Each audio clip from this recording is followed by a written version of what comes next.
But more important than asking Allah to grant us the ability to witness it is to promise what you are going to do if you witness it. We asked Allah to give us the month of Ramadan. I want to tell you it's the month of the Quran. At a loss is the one who does not pick up the Quran every day and read a portion. At a loss. You haven't understood the month of the Quran. It might be compulsory to fast, and one might argue it may not be absolutely compulsory to read certain portions of the Quran. But it being the month of Ramadan, the month of the Quran, you must make sure that your connection with the Quran is the most in this particular month. That's the word of Allah. If you don't recognize Allah, you don't understand His word, and you're not making an effort to understand it, then surely you are at a loss. We can do better. This is the month where we may not get proper sleep, and it is an honor. Did you hear what I said? This is a month where it is not a month of sleeping and eating. No, it is a month of dedication. You need to engage in extra acts of worship. That's what the month is all about. Quran, you recite.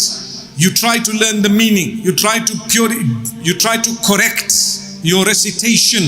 You try to follow what Allah Almighty has said. Similarly, it is a month where you become conscious of all your other deeds. Don't we give a charity in the month of Ramadan more than other months? A lot of people hold their zakah, which is compulsory, to give it in Ramadan. And many people would like to give extra charities in Ramadan. Do you know why? The deeds are multiplied in this month of Ramadan. The reward of the deeds definitely multiplied in this beautiful month of Ramadan. I want multiplication. Do your deeds.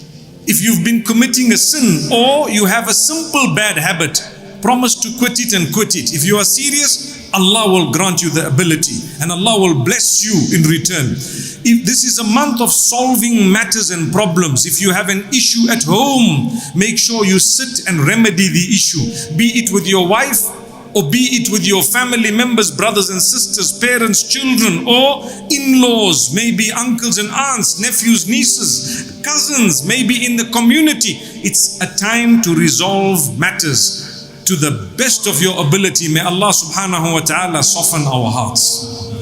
Brothers and sisters, it's a month of generosity. The Prophet ﷺ was so generous in this month that his generosity reached everyone, as though when the wind blows and it reaches every single person at once. Similar is the generosity of the Prophet ﷺ. What was that generosity? Not just giving, but helping.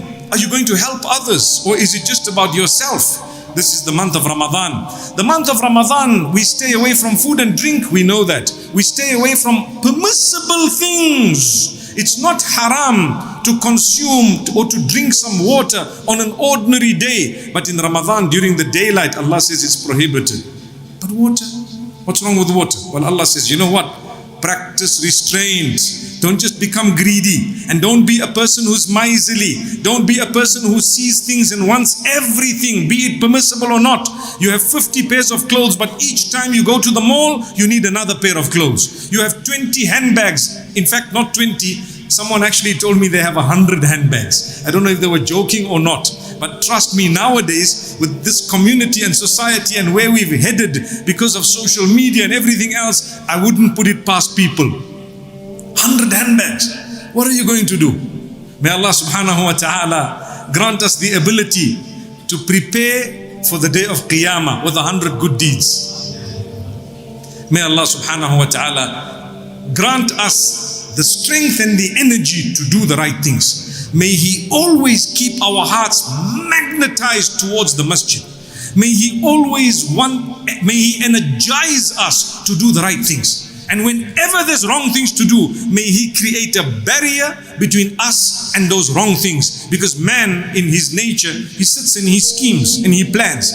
He plans how to do things in the wrong way sometimes. He plans to sit and to go and attend a place, perhaps to go to the clubs or the pubs, or to eat a bit of interest, or perhaps to commit adultery, or to go and gamble, or do alcohol, or do intoxicants. Man sits and schemes and plans. If you make a dua, oh Allah, create a barrier between me and the sins, Allah will put a barrier between you and those sins. As you want to go somewhere, suddenly you have a flat tire. What happened? Allah says, we just answered your dua. Everybody's going to be busy at the club for 2 hours and you're going to be busy fixing your tire. So don't swear saying F's and B's. Just say Subhanallah, Alhamdulillah, La ilaha illallah. Take the tire out, put it back, because you need to know that was Allah. He loves you enough that you didn't end up there. Allahu Akbar. Month of Ramadan. Remember, Bismillahi walhamdulillahi wassalatu wassalamu ala rasulillahi wa ala alihi wa sahbihi ajma'in. We welcome the month of Ramadan with ibadah. The first thing we do, we see the moon, we say the dua. We ask Allah subhanahu wa ta'ala to let the moon be seen whilst we are in the condition of belief. And we ask Allah Almighty to grant us the success of this beautiful month of Ramadan.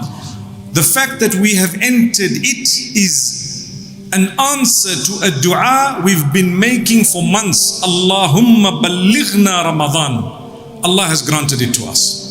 So every time we said, oh Allah, grant us the ability to witness the month of Ramadan, well, here He has done it. What was the point of that dua? The point of that dua was we wanted Allah to give us one more opportunity to witness the month of forgiveness. I need the forgiveness of Allah, so I need to forgive others who have wronged me as well to the best of my ability. It might not be so easy. Sometimes we find people having done something terrible to us. Well, I tell you, even if you want to stay away from them because you fear they might do it again, try to find it in your heart to at least just let go. Because then Allah will let go of your sins as well. وَلْيَعْفُوا وَلْيَصْفَحُوا أَلَا تُحِبُّونَ أَن يَغْفِرَ اللَّهُ لَكُمْ وَاللَّهُ غَفُورٌ رَحِيمٌ.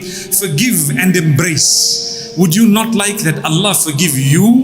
Meaning in return for that, when you show that you are forgiving, Allah will show you that He is the most forgiving. So this is the month of forgiveness, like that verse of Surah An-Nur I just read now ends saying, indeed Allah is the most forgiving, most merciful. My brothers and sisters, it is the month of greatness, the best month of the Islamic calendar. We welcome it by making promises to Allah that we are not going to go back to our bad ways and habits even when the month comes to an end. We welcome it knowing that some of us might not witness the end of Ramadan. Am I right? We welcome it knowing that some of us might not see the day of Eid, or we might not even see the night of decree. May Allah subhanahu wa ta'ala grant us the ability to witness the end of Ramadan and the day of Eid.